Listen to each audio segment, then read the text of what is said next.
அன்பார்ந்த ஜோதிட ஆர்வலர்களுக்கு என் அன்பு வணக்கங்கள். நான் ஜோதிடர் திருப்பூர் SP நாகராஜ். தொடர்பு கொள்ள வேண்டிய எண் 7845 170 353 7845 170 353. சரிங்களா?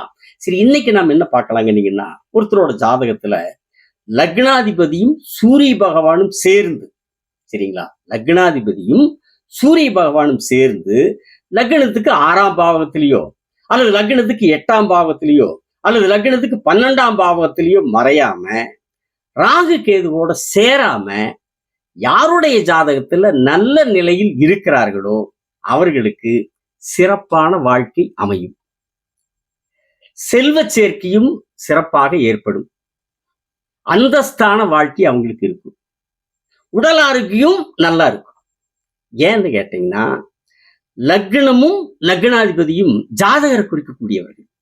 எந்த லக்னமா இருந்தாலும் சரிங்க, யாருடைய ஜாதகமா இருந்தாலும் சரி, அது ஆண் ஜாதகமா இருந்தாலும் சரி அல்லது பெண் ஜாதகமா இருந்தாலும் சரி, யாருடைய ஜாதகமாக இருந்தாலும் அவர்களுடைய ஜாதகத்தில் இருக்கக்கூடிய லக்னமும் லக்னாதிபதியும் அந்த ஜாதகரை குறிக்கக்கூடியவர்கள்.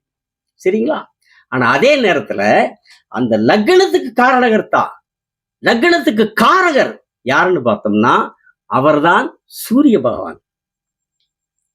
இந்த பூமியிலிங்க ஒரு ஜீவன் ஜனிக்கிற போது, ஒரு உயிர் உதிக்கிற போது, ஒரு குழந்தை இந்த மண்ணில் பிறக்கிற போது எந்த ராசியில அந்த சூரிய பகவானுடைய ஒளி கதிர்கள் விழுகிறதோ, எந்த ராசியில அந்த சூரிய பகவானுடைய ஒளி அலைகள் பாய்கிறதோ அதுதான் லக்னம், அதுதான் உயிர், அதுதான் விதி.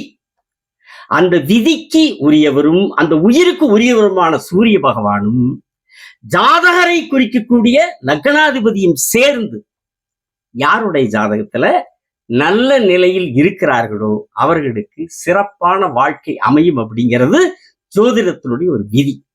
ஆனா அதே நேரத்துல அந்த லக்னாதிபதி கிரகம் யாரோ, எந்த கிரகமோ அந்த கிரகம் சூரிய பகவானோட சேர்கிற போது அந்த கிரகங்களுடைய சேர்க்கைக்கான பலனும் அந்த ஜாதகருக்கு கிடைக்கும், நடக்கும் என்பதும் ஜோதிடத்தினுடைய இன்னொரு விதி.